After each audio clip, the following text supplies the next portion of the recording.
Quand je me rappelle aujourd'hui de ma classe de terminale, j'avais envie de sortir un journal pour notre promo et aussi pour toute l'école. Mais c'était une petite idée qui était restée coincée dans ma tête. Je ne m'étais pas dit que ce serait peut-être une carrière. Comment tu penses que les réseaux sociaux nous influencent en tant que jeunes? Les réseaux sociaux occupent une grande place et aujourd'hui le monde est beaucoup plus numérisé, digitalisé. On a vraiment l'impression de vivre sur Internet en vrai. Je pense qu'il y a différentes catégories de parents. Il y a les parents qui veulent que leurs enfants commencent directement par trouver du travail et commencent par gagner de l'argent. Et il y a ces parents-là qui veulent que les enfants finissent les études avant de commencer par s'insérer dans le monde professionnel. Suivez-nous sur les réseaux sociaux, Facebook, Instagram et TikTok, le Talk de la Gen Z, sur Spotify et Apple Podcasts, le Talk de la Gen Z également, et sur YouTube, la chaîne Studio. Salut à tous, j'espère que vous allez super bien. Je suis super contente de vous retrouver pour le premier épisode du podcast de la jeune génération, le Talk de la Gen Z. Aujourd'hui, nous allons parler d'un sujet assez vaste. Nous allons parler des défis et des pressions qu'on rencontre en tant que jeunes de la génération Z.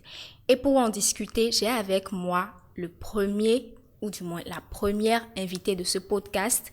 Il s'agit de Ornella qui est déjà avec moi. Bonsoir Ornella. Bonsoir Maryse. J'espère que tu vas super bien. Super bien et toi? Ça va super bien. Merci beaucoup d'avoir accepté d'être la première invitée de ce podcast. C'est moi qui suis honorée. Je te laisse te présenter à ceux qui ne te connaissent pas. D'accord. Salut tout le monde, moi c'est Ornella Beyon. Je suis journaliste de formation. Je suis également comédienne voix off. Je fais du montage vidéo et j'aime beaucoup le doublage également. Ornella, j'ai introduit le sujet tout à l'heure. J'ai dit qu'on va parler des défis et des pressions qu'on subit en tant que jeune de la génération Z. Pour toi, c'est quoi déjà les défis et les pressions que tu ressens au quotidien en tant que jeune? Merci pour ta question. Déjà, parlant de défis et de pressions, nous savons qu'aujourd'hui, le monde va très très très vite et que tout le monde veut se mettre au pas, tout le monde veut arriver à un niveau donné où il faut forcément avoir une certaine notoriété peut-être ou un certain nombre d'expériences dans un domaine précis. Et donc avec tout ça, il y a beaucoup de stress qui vient. Et lorsque tu vois auprès de toi des personnes qui sont peut-être à un tel niveau et que toi, tu peines souvent à y arriver, tu te dis, qu'est-ce que j'ai de différent? Qu'est-ce qui me retarde? Pourquoi est-ce que je n'y arrive pas? Donc, il y a tout ça, il y a surtout le stress et il y a aussi cette chose-là, l'incapacité de pouvoir contrôler certaines situations. Tu n'es pas sans savoir qu'on ne peut pas tout contrôler. Oui. Et quand tu es devant ce genre de choses, tu te dis, mais comment est-ce que je peux m'en sortir? Alors qu'il y a peut-être des solutions un peu différentes de celles auxquelles on aurait pu penser. Donc personnellement, c'est surtout ce stress-là, le stress de ne pas pouvoir arriver à contrôler beaucoup de choses, beaucoup de situations qui moi, me bloquent souvent. Et avant de venir dans le monde universitaire, est-ce que tu as ressenti une certaine pression ou un certain challenge sur ton choix de filière, ou est-ce que tu savais déjà ce que tu allais faire? Parce que la plupart des jeunes aujourd'hui, surtout les jeunes bacheliers, je vais dire, il y a cette petite pression-là, il y a ce petit challenge-là où on se dit, est-ce que je fais le bon choix? Parce que là, ça va probablement définir la trajectoire que tu vas prendre professionnellement. Donc, on se demande si on fait le bon choix et tout. Est-ce que toi, ça t'a atteint ou ça a été facile pour toi? À la fois facile et difficile. Parce que si je me focalise uniquement sur mon avis, je vais dire que je me perdais beaucoup. Alors que, selon mes parents, je montrais déjà que j'étais intéressée par le journalisme, le domaine des médias. Et déjà depuis très jeune, eux, ils voyaient que je pourrais faire ce genre de métier-là.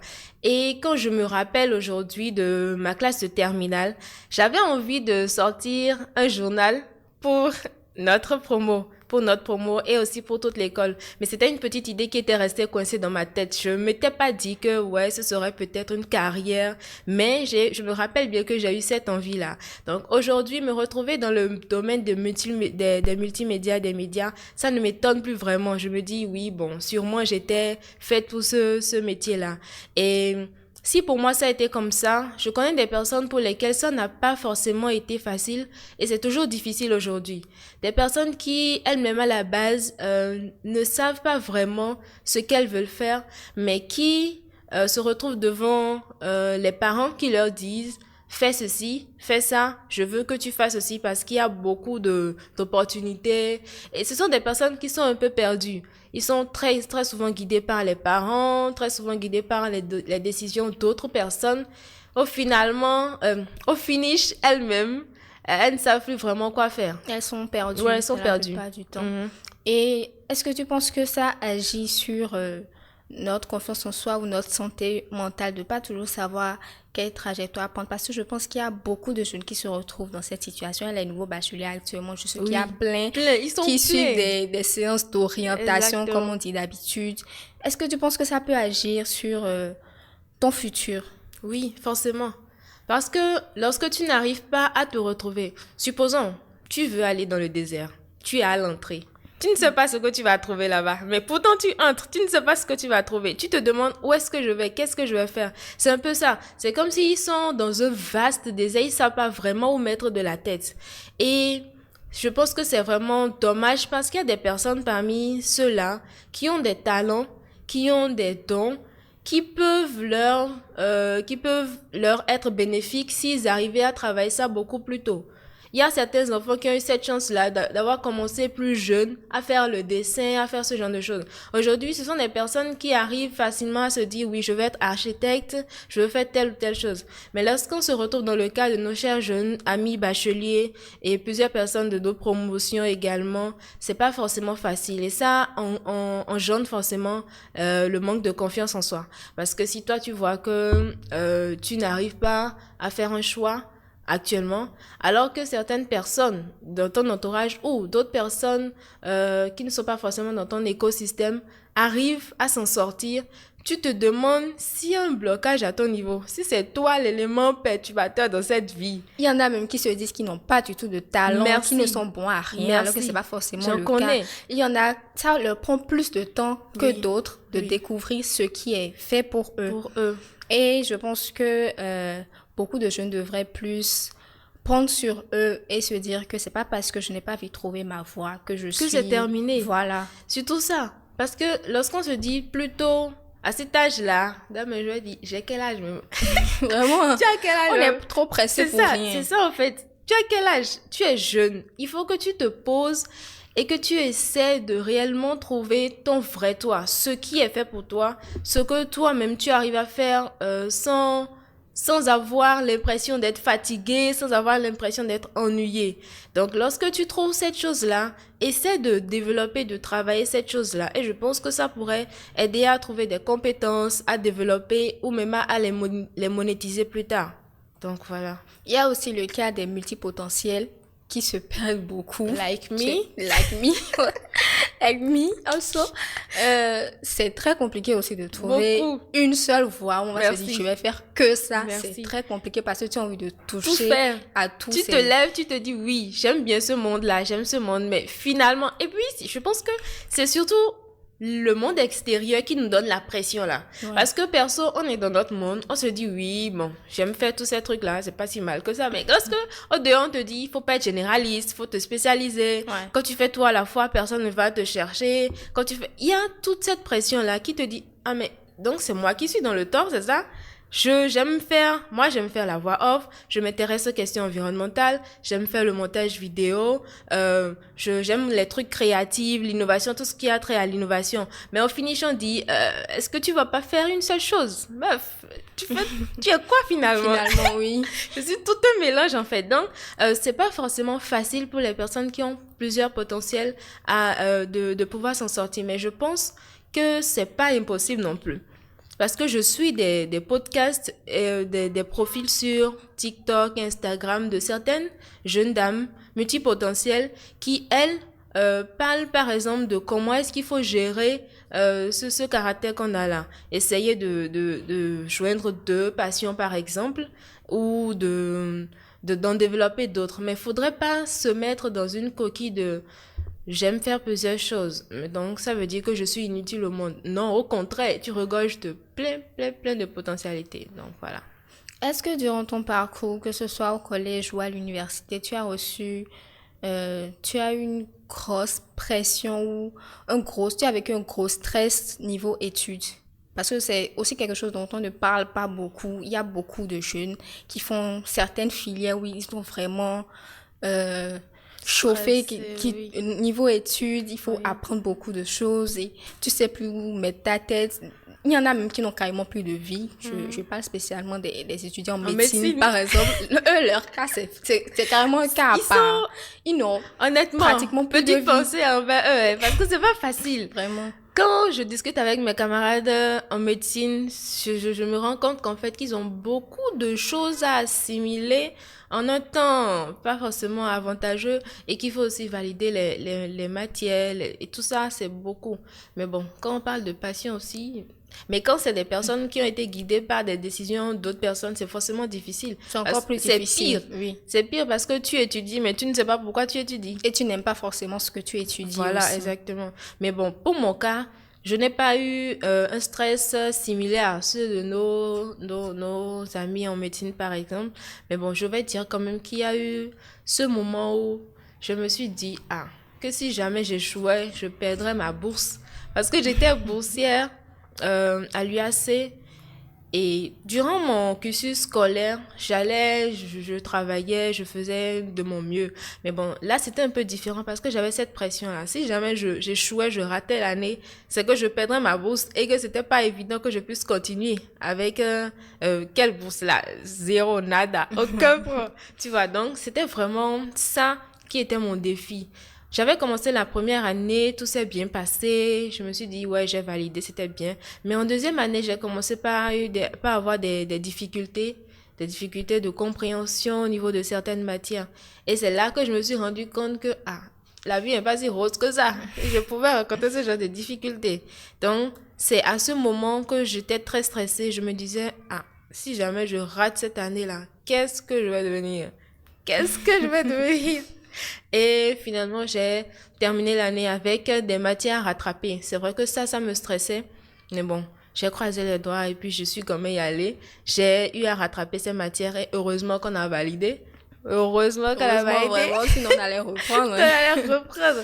Et l'année qui a suivi est venue avec la soutenance et tout ça. Donc, je dirais que c'est surtout au niveau de ma deuxième année que j'ai connu ce stress-là. Mais c'était pas si grand que ça. Voilà. Et je pense que quand tu aimes ce que tu étudies, c'est moins compliqué.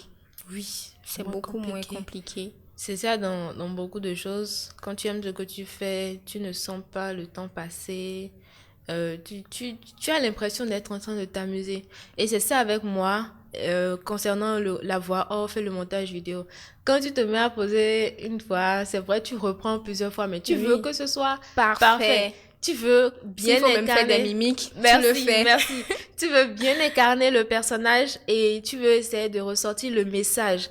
Donc, tu t'y prends en fait. Tu peux même être là en train de faire plusieurs pauses sans savoir. Mais il faut que ce soit bon quand même. C'est pareil avec le montage vidéo. Il y a certaines personnes... J'ai rencontré un ami qui lui me disait que lui détestait le montage parce qu'il fallait reprendre. Je l'ai regardé, j'ai fait... Attends. Moi, je trouve que c'est passionnant quand même. Oui, en fait. Parce que quand je suis même si c'est fatigant. C'est vrai, c'est fatigant. C'est passionnant. Et puis, quand tu finis, tu as la chanson en tête. Tout ce que les gens disent, tu as ça dans la tête. Tu sais exactement tout ce qui s'est passé. Donc, quand je suis là, j'aime bien le faire. Et je vois même pas le temps passer. J'aime reprendre. Sauf quand il y a les bugs. Et que la machine, imagine, tu finis d'exporter et puis ton truc ne joue pas. Et qu'il faut tout reprendre. Bon, il y a tous ces aléas-là. Mais c'est bien quand tu aimes ce que tu fais. C'est très bien quand tu aimes ce que tu fais. Est-ce que toi, personnellement, tu as reçu... tu t'es dit qu'après la licence, il fallait vite t'insérer professionnellement? Parce qu'il y a beaucoup de jeunes qui, après la licence, cherchent beaucoup de stages, restent à la maison... Et voilà, ça finit comme ça, ils finissent par faire autre chose. Et il y a les parents aussi qui vont te mettre un peu la pression. En fait, j'ai l'impression, je ne sais pas si c'est la même chose de ton côté, que quand tu as la licence, les parents s'attendent directement à ce que, oui, tu trouves un travail, tu gagnes de l'argent. Or, ça n'a rien à voir avec leur temps à eux. Notre Ouais. temps, notre période, enfin, j'ai l'impression que, je dis pas que ça a été plus facile, mais c'était beaucoup plus facile que maintenant. Avec le bac ou le BPC, tu pouvais déjà avoir un emploi plus ou moins stable, contrairement à maintenant où le bac ne peut plus vraiment t'ouvrir des portes. Est-ce que toi, tu as eu ce problème-là? Bon, pour moi, ça a été en mode j'ai eu ma licence. Par la grâce de Dieu, j'ai eu une opportunité directement. Donc, il n'y a pas eu cette pression-là des parents qui disent, va chercher un truc. Il y avait déjà cette opportunité-là que j'ai pu saisir et que j'ai commencé par travailler. Mais ce que tu dis n'est pas faux parce que lorsque ton enfant a la licence et que tu es un parent, tu t'attends forcément à ce que, oui, que cet enfant-là commence par gagner quelque chose. Commence par au moins, même si ce n'est pas pour forcément te soulager toi, commence par subvenir à ses besoins. Parce que quand on grandit, on a plus de besoins Oui. que quand on était plus jeune. Et il y a aussi, je pense qu'il y a différentes catégories de parents concernant ce sujet-là. Il y a les parents qui veulent que leurs enfants commencent directement par trouver du travail et commencent par gagner de l'argent.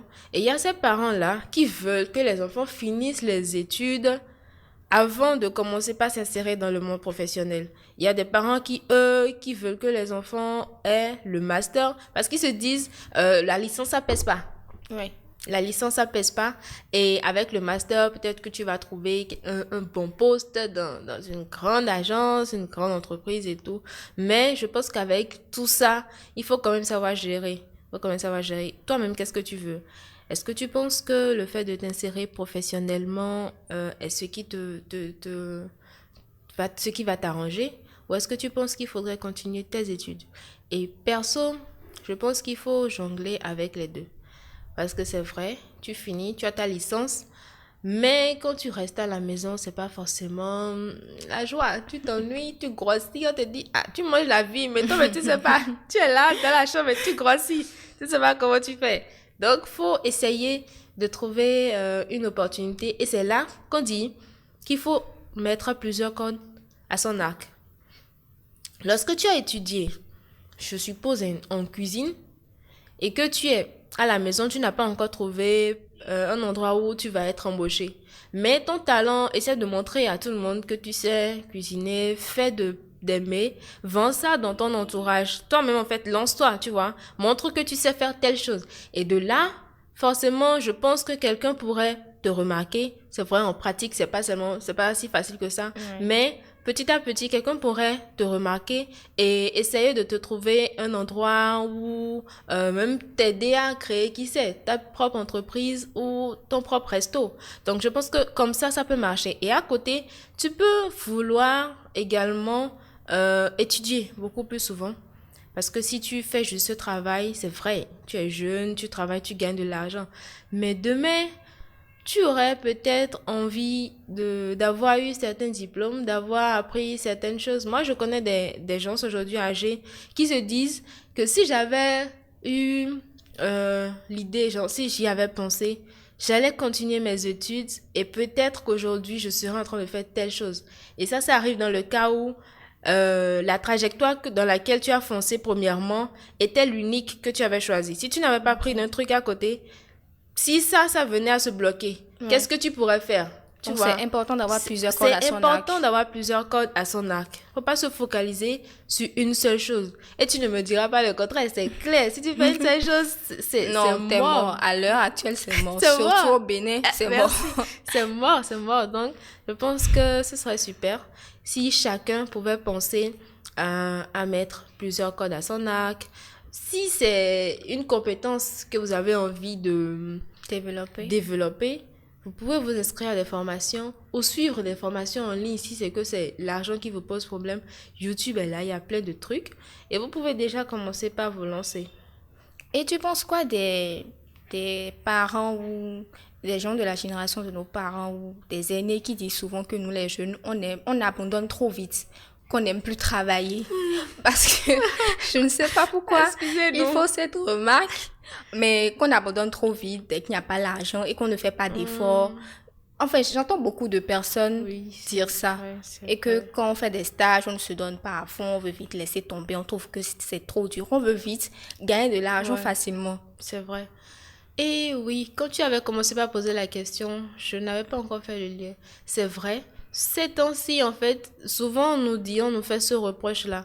Je me dis peut-être que c'est parce que, tu vois, la valeur de l'argent aujourd'hui, ce n'est plus la même valeur Qu'il y a 10 ans, par exemple. Voilà, qu'il y a 10 ans, par exemple. Aujourd'hui, comme je te le disais, le monde va plus vite. Ouais. Et les opportunités sont devenues, comment dire, pas rares, mais il faut vraiment être excellent pour pouvoir les saisir. Et quand on parle de ce genre d'opportunités, c'est forcément des opportunités qui te placent à un certain niveau de responsabilité ou un truc du genre. Maintenant, lorsqu'on te dit, toi jeune, qui vient en stage, que tu es un fainéant, que c'est l'argent que tu cherches d'abord, faut voir ça de deux manières. De la première manière, quelquefois, il y a certaines personnes dans notre génération qui, effectivement, tu vois, quand on ne choisit pas son bon chemin, quand on ne choisit pas réellement ce pourquoi on est fait, ce qu'il nous faut en fait, et qu'on se retrouve dans un milieu où il faut forcément gagner de l'argent, mais en travaillant, et que tu viens en stage. Toi, tu n'es pas passionné, par exemple, par la peinture. Tu n'es pas passionné. Mais tu viens dans une agence où il faut peindre des toiles et puis les vendre. Toi, tu veux forcément gagner de l'argent. Tu viens, oui, vous voulez que je peigne, Il faut que je fasse ça et que je gagne de l'argent. Combien est-ce que vous me proposez? Mais d'un autre côté, il y a ces personnes-là qui sont passionnées. Et quand je dis passionnées, c'est pas au sens péjoratif, mais qui réellement sont intéressées par ce qu'ils font. Et quand ces personnes-là viennent, c'est souvent eux qui sont les quelques-uns que les parents apprécient, que les aînés apprécient parce qu'ils sont dévoués, qu'ils ne demandent pas de l'argent. Mais en vrai, du côté des aînés aussi, il y a certaines personnes qu'il faut quand même raisonner parce que lorsque vous voyez que la personne vient en stage chez vous et que vous commencez par l'exploiter, quand je parle de l'exploitation... Merci, j'en venais en fait. Il y a beaucoup de ça dans les entreprises et ils se plaignent comme quoi, mais on te met tellement la pression, enfin, c'est comme si on veut te faire goûter le monde professionnel, mais d'une manière plus amère. Sanglante. On te met dans des situations pas possibles, on te met une forte pression et on s'attend à ce que tu ne dises rien. Que tu ne dises rien. C'est ça en fait qui est un peu difficile. C'est tout un mélange en fait. C'est tout un mélange. Je me dis qu'il ne faut pas forcément avoir un seul avis fixe, mais qu'il faut aller d'un côté à un autre. Parce que des fois, c'est justifié, parce qu'il y a certaines personnes réellement qui ne se donnent pas et qui viennent juste pour blaguer, qu'il faut pas bien le travail. Et d'un autre côté, il y a ces personnes-là qui sont là pour le travail, mais faudrait qu'on essaie de remarquer que ces personnes-là sont vraiment dévouées à la tâche et que au moins qu'il faudrait déjà penser à leur donner une certaine rémunération, même si c'est pas un grand truc, peut-être un forfait internet ou je ne sais pas, un truc pour encourager la personne. Parce qu'on sait, pour se déplacer, on ne marche pas, tout le monde ne marche pas. C'est de nos propres poches. Voilà, et parfois, les parents, c'est nous-mêmes qui nous débrouillons pour il faut que tu te déplaces, il faut que tu manges. Ces choses-là sont très souvent prises à la légère parce que ça, mais c'est des choses qui existent. J'ai l'impression qu'ils se disent que comme on fiche chez les parents, on n'a pas de charge, alors que c'est pas... Nous sommes les bébés, merci. C'est pas qu'on n'a pas de charge. Non. Il y en a parmi nous, les parents ne nous donnent plus rien, on est obligé de se débrouiller. Donc, il faudrait qu'ils prennent en compte tout ça et ne se disent pas que...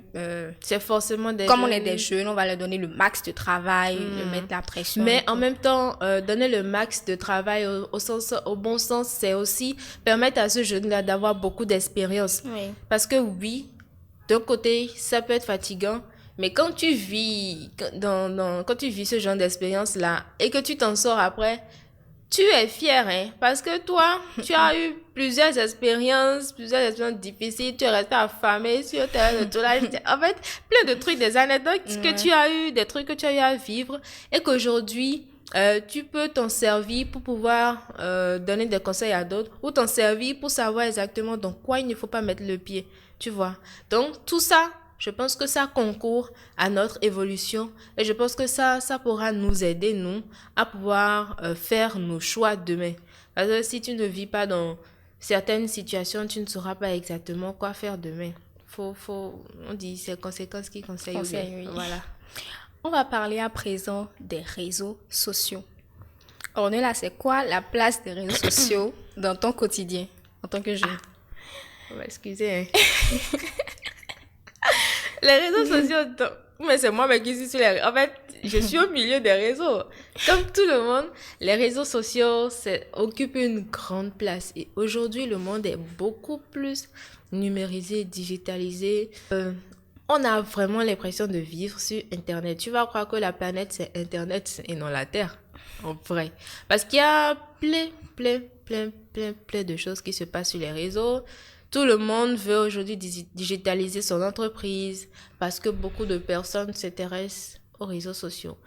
Et pour parler des réseaux sociaux, c'est vraiment des éléments qui nous contrôlent, qui prennent toute notre attention et grâce auxquels on arrive à trouver des opportunités, c'est vrai.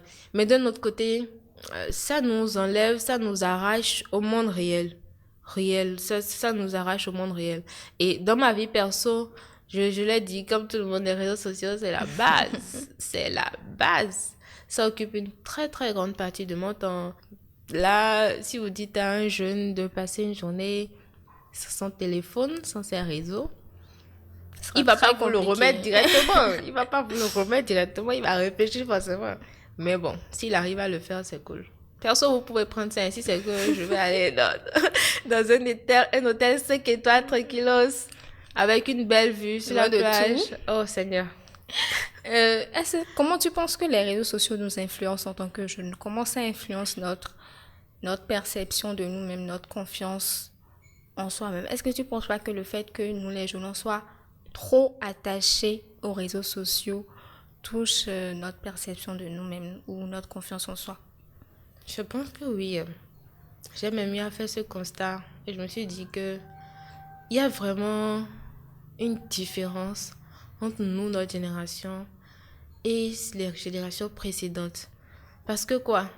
Quand vous parlez de confiance en soi, manque de confiance en soi, perte de l'identité, tous ces trucs, nous, on les comprend mieux, on les assimile plus vite que les générations précédentes. Oui. En fait, ils se disent, mais vous parlez de quoi même? C'est quoi? Même chose quand on parle de dépression. Merci. Quand on dit la dépression, c'est pas pour les Africains. Tout ça, en fait, c'est normal. Je pense que c'est normal, ce genre de conception-là. Parce que les personnes, dans les années précédentes, n'étaient pas tellement absorbées par les réseaux sociaux que nous, aujourd'hui. Nous, c'est comme si, en fait, on est... Comme si on vivait dans le téléphone, je sais pas. C'est ça le truc, en fait. C'est ça, il y a plein de choses qui nous concernent, qui sont faites sur le digital. Et quand vous prenez des vidéos, certains contenus vidéo, où des personnes montrent leur fake live, souvent c'est sur Instagram, quand les influenceurs, certaines personnes qui postent des photos d'eux dans le luxe ou tout ça, et quand un jeune qui n'a pas encore mangé depuis le matin tombe sur ce genre de contenu, il se dit oui, à quand ma victoire? Ça, c'est aussi ce qui arrive souvent quand on parle des jeunes stars, des jeunes acteurs et tout. Vous regardez, vous dites, j'ai 16 ans. Hein. Vous êtes sûr qu'il a 16 ans? Ou bien notre 16 ans là, c'est différent.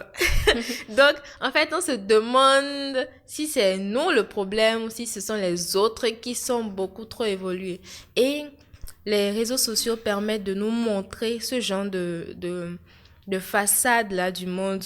Et ça nous pousse à vouloir forcément atteindre un certain niveau tellement vite que ça nous donne en fait une grosse pression. Tu as tellement l'impression d'être... Et tu entends même des jeunes se lancer dans des choses pas possibles juste pour avoir une vie de luxe. De Pacha, la vie de Pacha. Mais quelle vie de Pacha? La vie de Pacha, elle viendra doucement.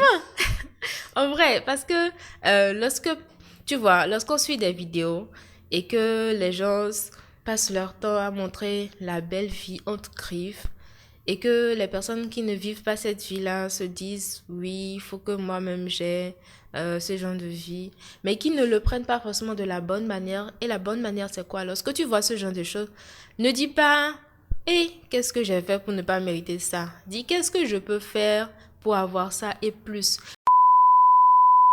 Dans un monde en constante évolution, où chaque fois compte, il est important de partager nos histoires et nos luttes. La génération Z n'est pas qu'une étiquette.